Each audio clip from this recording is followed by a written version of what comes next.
You're still watching Ways. Now, no smoking days observed every year on the second Wednesday of March. One of the worst habits a person may develop is smoking. Though people are aware of the dangers, thousands rather begin smoking every day. Coughing and throat irritation are the first symptoms of smoking, followed by bad breath and stinky clothes. Now, more serious illnesses such as heart disease, bronchitis, pneumonia, stroke, and a variety of cancers may also develop over time. So it is critical for people to understand how smoking might harm their health and to try to quit as soon as possible. Although having control over an addiction like smoking might be difficult and requires a lot of drive and dedication, it is not impossible. So the goal of No Smoking Day is to raise a public awareness about the dangers and the consequences of smoking, as well as to insist smokers to quit. Now, quit.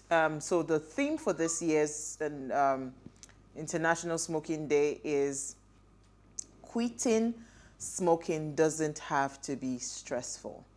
It's not so much of hard work when you say you want to quit.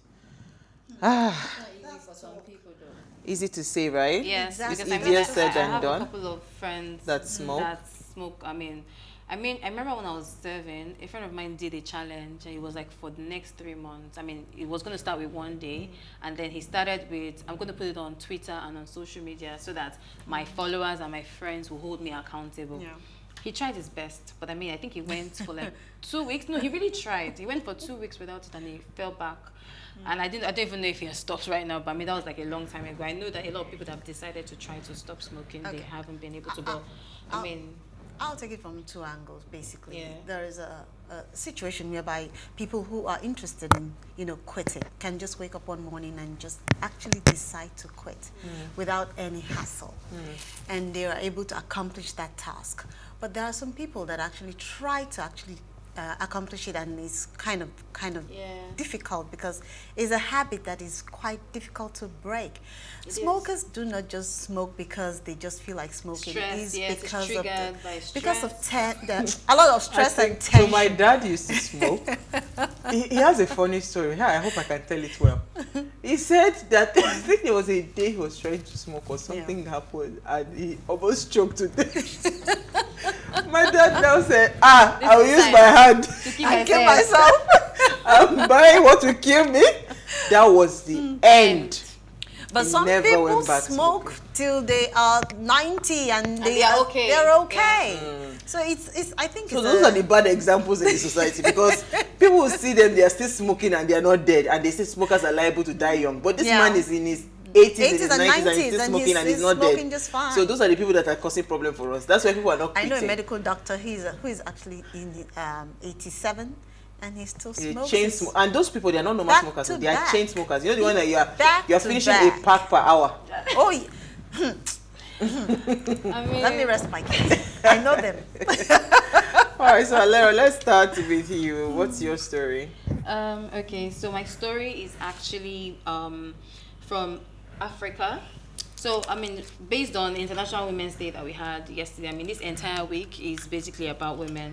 And we're actually focusing today on women in sub-Saharan Africa who are experiencing poor sanitation. So, I mean, this article says why sanitation is a woman's issue. So, in this community, there are still 2 billion people without access to adequate sanitation. I mean, that's a big number. And then poor sanitation has a disproportionate effect on women's health, safety, and equality. In 80% of households with water shortage, women and girls bear the burden of water collection. This consumes valuable time for school, employment, or even leisure that exposes women to physical and sexual abuse. Most of these women don't even have the access to even have like sanitary, like have their bath properly. Even when they're on their period, when they're menstruating, they don't even have access to just, a private place to use water and clean themselves up. And these women are actually really going through a lot. You say for some women who have no access to toilet, they finding a safe or private place to defecate or manage their cycle. I mean, it's really It's really even scary. think about And, it. and women are really going through a lot because these things that happen to them, they can't really help it. Like Wow. it's biology. natural for you to Yeah. be, for you to see your period, for Go you through the yeah, for you circle. to go through that. And these women don't even have access to water. They don't even have access to even a private place to clean themselves up, and they are being exposed to sexual abuse. They're not even having an opportunity to actually go to school because you have to wake up early, go and fetch water and all of that. I mean, this is really sad. I was Really, saying really to a friend sad. of mine today that part of why I am very finicky when it comes to cleaning my intimate area and all of that, because my mom, when we were growing up, mom, You always tell us that story. you have like 2 buckets of, so one full bucket is only for your whatever. You bend down there, you make sure you have you cleaned it, and all of that. So I now understand why, because I found it really difficult to learn that a lot of women actually have Poor those hygiene. poor hygiene when it comes to their intimate areas. I used to think that it's supposed to be a normal thing. I didn't know that my mom was exceptional doing that, because she actually trained all the girls. We had 7 girls in the house.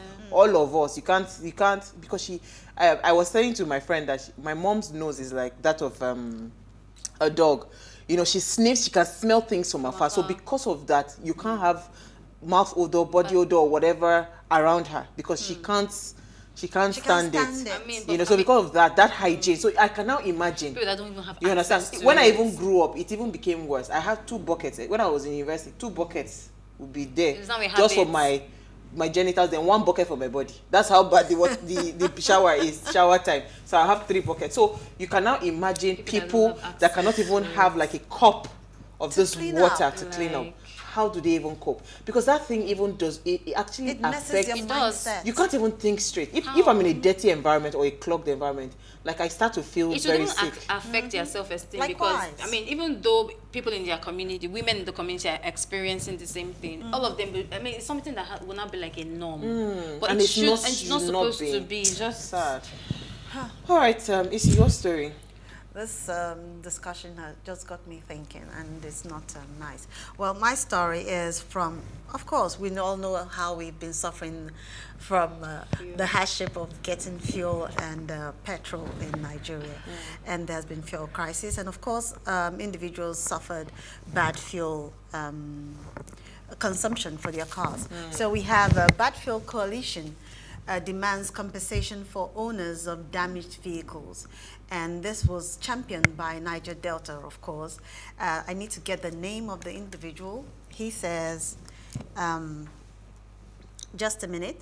And his name is the National Coordinator for Niger Delta Youth Council, Engineer Jato Abido, told the reporters in Abuja yesterday that the losses and damages caused by the actions of the industry managers, especially the Minister of Petroleum Resources, Mr. Timipre Silva, and the Group Managing Director of the Nigerian National Petroleum Company Limited, NNPCL, Mr. Mile Kyari, I think, cannot be overlooked because they have not also put the lives and businesses of Nigerians at risk, but also they have put the lives of, they put the properties of Nigerians at risk. So basically, he said that he threatened to mobilize about 10,000 people from Niger Delta region whose cars have been damaged due to the bad product to embark on a mass compensation and collection at NNPC spots all over the country. Yeah. I rest my case there. They'll be all right. Nigeria. All right, so I picked this story because it's in line with what we're having, the conversation we're having today. I'll just quickly run through it because we'll still talk about it when we come back from the break. So the Bamishe says, don't board BRT bus without inner lights at night. This is coming from the governor of Lagos State, Mr. Governor Babajide Sanwo-Olu. He tells Lagosians, the state governor has cautioned the residents across the state against boarding BRT, that's the bus rapid transit vehicle, without inner lights at night. The governor said following the abduction and murder of the 22-year-old girl, Oluwabamiche, after boarding a bus. Now, a video that was shared before her gruesome murder showed that she was in a BRT bus without the inner lights turned on.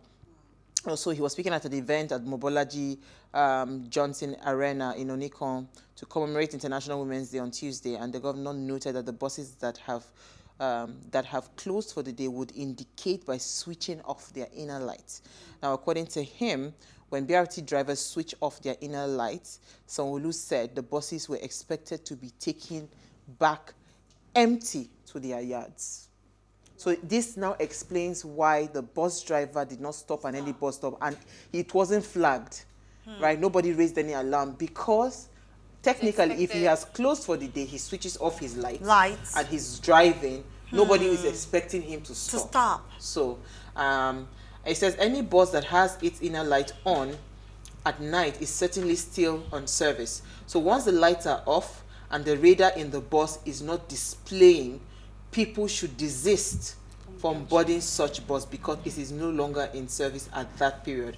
By the time the checker and the conductor would have been out of the bus, by that time the checker and the conductor would have been out of the bus, except the driver would, who is expected to take the empty bus back to their yard.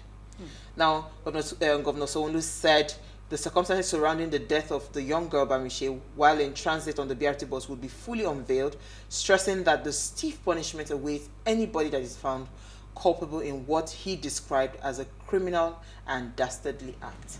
So on that note, we're going to take a break. When we come back from the break, we want to actually talk safety, to look out for the signs as to what you should be doing. I mean, this is just one that the governor has given to us. We'll talk more on it with our security experts. Stay with us. We'll be right back.